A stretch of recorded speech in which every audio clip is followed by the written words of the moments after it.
Okay, it is estimated that it is around 30 million of presentations that's going on every day. And right on this moment, there's about 1 million presentations, including mine, going on right now. And about half of them uses visual aids known as PowerPoint for their delivery. Yes, and there's something that you don't know about PowerPoint. You know, we all use PowerPoint. Excuse me, can I have it? Okay. We all use PowerPoint for our delivery, right? It's quite a common thing. But my goal tonight is to bring all of you back to the delivery side as a deliverer to see it is necessary for using PowerPoint and how can we make the most of our PowerPoint and to improve and make our speech very outstanding.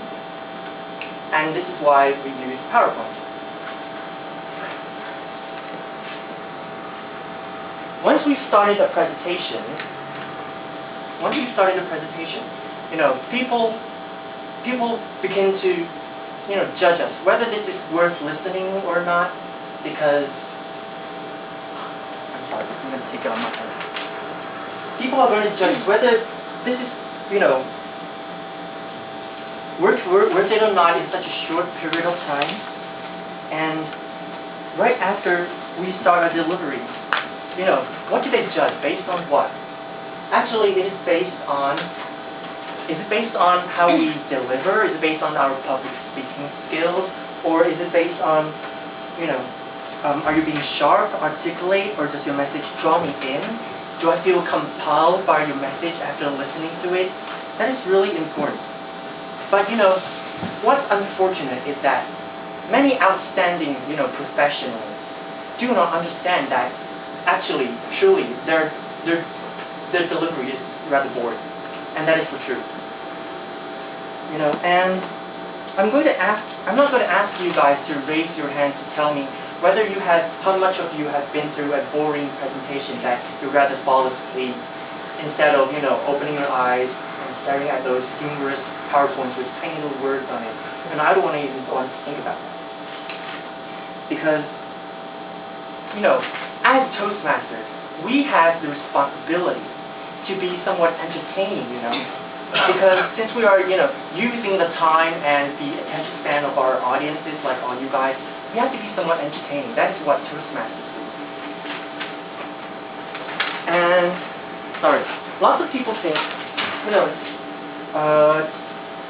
don't you understand? To be entertained, that's why I use PowerPoint as my visual aid. Because I think it can upgrade the level of my delivery. And that is so true, because, you know, PowerPoint can really upgrade our, you know, our quality of delivery very good. But as long as our visual aid is truly and authentically as visual aid. You know, most of the people, most of the time, use PPT as an aid for themselves, to make themselves get through their own material, like, oh, I know, what I'm going to say next because it's all on that PowerPoint. Yeah, that is not actually what we do. You know, once I talked to a friend of mine about how the mistakes of using PowerPoint as delivery. He said, oh, come on, you don't know. That's why I use PowerPoint. You know, I have so many colors changing on the background. I have so many sounds. I have so many different animations. Some of the slides goes up like this, some of the slides goes up like this, and some of them turns like a windmill. You know, what's the point about that? What's the point about that? I'm getting dizzy already. And, you know, PowerPoint should be a visual aid, not an enemy of us. So remember, when it comes to visual aid, you are star, and your PowerPoint is only your backup. So whenever your backup starts to upstage you, means that it is more, you know, appealing to the audience than you. That means that you lose control of your presentation, and that is not good. And here I have an easy way for you to avoid that. As being a Toastmaster, this is very important. Every time when you go off stage, you look through your slides, your charts, and your different PPTs, and then you ask yourself this question: is this chart, is this flyer for me, or is this page for the audience? If this is for yourself, for you, to aid yourself getting through your speech, then delete it. If it is for your audience, to make them actually visually understand what you're talking about, then keep it. That is that simple. Okay, I give you another example. Press it for me, please. Okay. Pretend today I am a travel agent, and I'm sending tickets to Hawaii. And I say, hey man, you've got to go to Hawaii. You know why? Because bullet point number 1, you have to go to Hawaii because it's beautiful white sand beaches. Bullet point number 2, you have to go to Hawaii because beautiful sand dance in Hula. And bullet point number 3, you have to go to Hawaii because the beautiful sunset in the evening.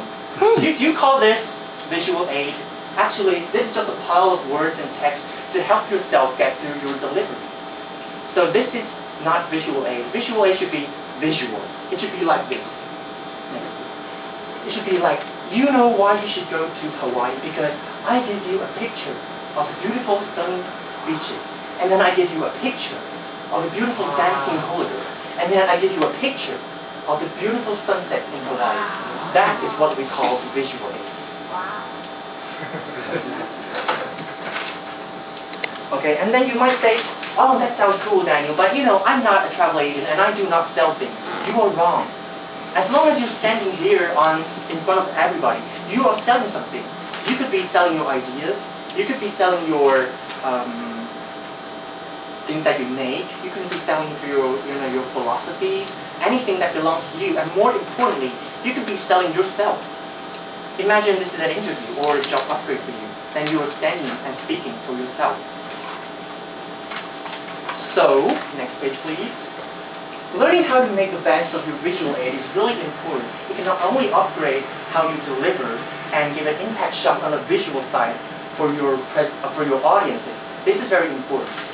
So, use it as an aid for your audience to gain access better to your speeches. Yes. So that they can know what you're going to say very quick, sharp, and right to the point.